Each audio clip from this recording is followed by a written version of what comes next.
نحمده ونصلي على رسوله الكريم أما بعد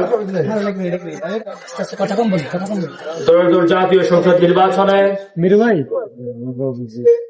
ইসলামী আন্দোলন বাংলাদেশ মনোনীত হাত পাকা প্রতীক নিয়ে আমি মোহাম্মদ একরামুল হক ভূঁইয়া এই সদর 2 আসনের নির্বাচন মাঠে অবতীর্ণ হয়েছি।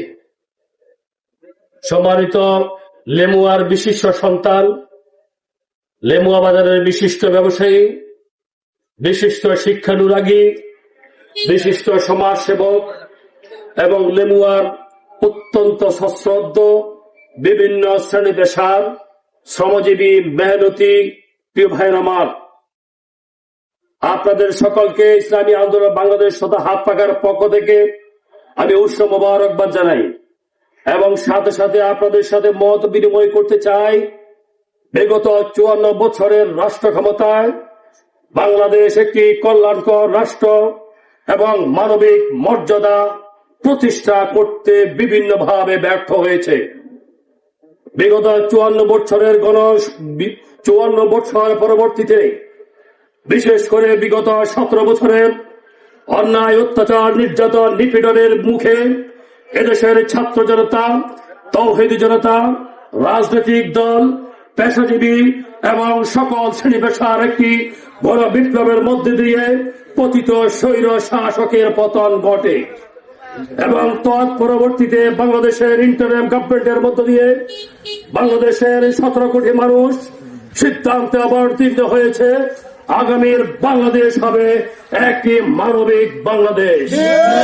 আগামীর বাংলাদেশ হবে একটি কল্যাণকর মানবিক মর্যাদা সম্পন্ন একটি সাহিত্য সাংস্কৃতিক নির্ভর আত্মমানবিক মর্যাদা রাষ্ট্র নির্মিত হবে। আমার বিগত 17 বছরে এবং তার পূর্ববর্তীতে এদেশ থেকে হাজার হাজার লক্ষ কোটি টাকা বিদেশে পাচার হয়েছে। সিঙ্গাপুর, মালয়েশিয়া এবং কানাডায় বেগমপাড়া নির্মিত হয়েছে। বিগত সরকারের যিনি ভূমিমন্ত্রী ছিলেন দেশের বাইরে 350 বাড়ি নির্মাণ করেছেন। ভাই আমার, বাংলাদেশের স্বাধীনতার সময় আরো রাষ্ট্র স্বাধীন হয়েছিল।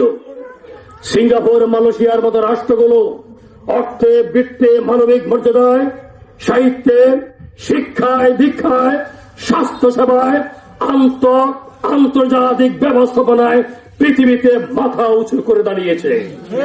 কিন্তু দুঃখ পরাক্রান্তের ব্যাপার হলো বাংলাদেশে চোরের খনি, দুর্নীতিবাজ, দুঃশাসন, অর্থখেকো, টেন্ডারবাজ, স্টেশন দখল সহ বিভিন্ন শ্রেণী পেশার ব্যক্তিবর্গের কারণে, সন্ত্রাসী কার্যক্রমের কারণে বাংলাদেশ উন্নত রাষ্ট্র হিসেবে মুখ উন্মোচন করতে পারে নাই। আজকে আমি লেমুয়ার কৃতি সন্তানদের কাছে উদাত্ত আহ্বান করি, লেমুয়ার বিশিষ্ট ব্যবসায়ী, বিশিষ্ট সমাজপতিদের কাছে আমার অনুরোধ, আসুন যে চিন্তা চেতনায়, যে ভাবনায়, যে পরিকল্পনায় 24 অনুষ্ঠিত হয়েছিল, যে চিন্তা চেতনায় ছাত্র সমাজ এই দেশে একটি বিপ্লব সাধন করে বিপ্লবের মধ্য দিয়ে একটি সরকার পরিবর্তনের পরিকল্পনা করেছিল। আসুন সেখানে আমরা চাই সকল রাজনৈতিক দলের মতের ভিত্তিতে, সকল শ্রেণী পেশার চিন্তা চেতনায়, সকল শ্রেণী পেশাকে ঐক্যবদ্ধ করে একটি মানবিক মর্যাদা সম্পূর্ণ, একটি গুণী সমৃদ্ধিশীল, একটি অর্থনীতি নির্ভর আমরা রাষ্ট্র গঠন করতে চাই। আমরা সেখানে বৃহত্তর থেকে ছোট প্রত্যেকটি রাজনৈতিক দলের সহযোগিতা সহমর্মিতা চাই। ভাইয়ের আমার, সম্মানিত উপস্থিতি, ইসলামী আন্দোলন বাংলাদেশ চায় এদেশের অন্যায় অত্যাচারের মোকাবেলায় একটি ন্যায়পরায়ণ রাষ্ট্র কাঠামো চায়। ইসলামী আন্দোলন বাংলাদেশ কিশোর গ্যাংয়ের মূল উৎপাদন চায়।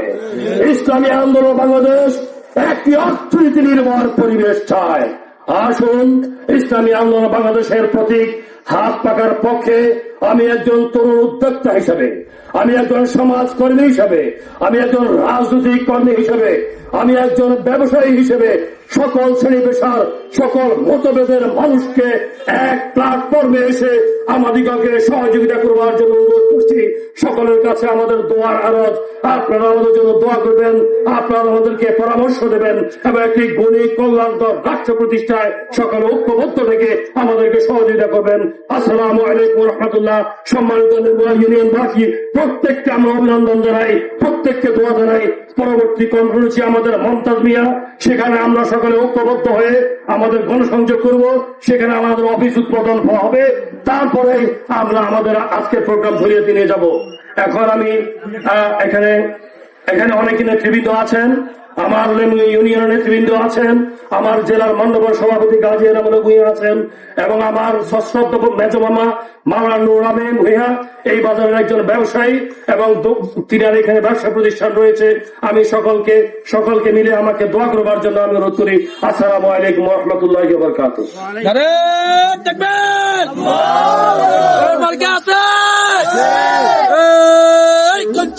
আমরা সকলেই মমতাজ হয়ে যাবো, একজনও এখান থেকে বাইরে যাবো না।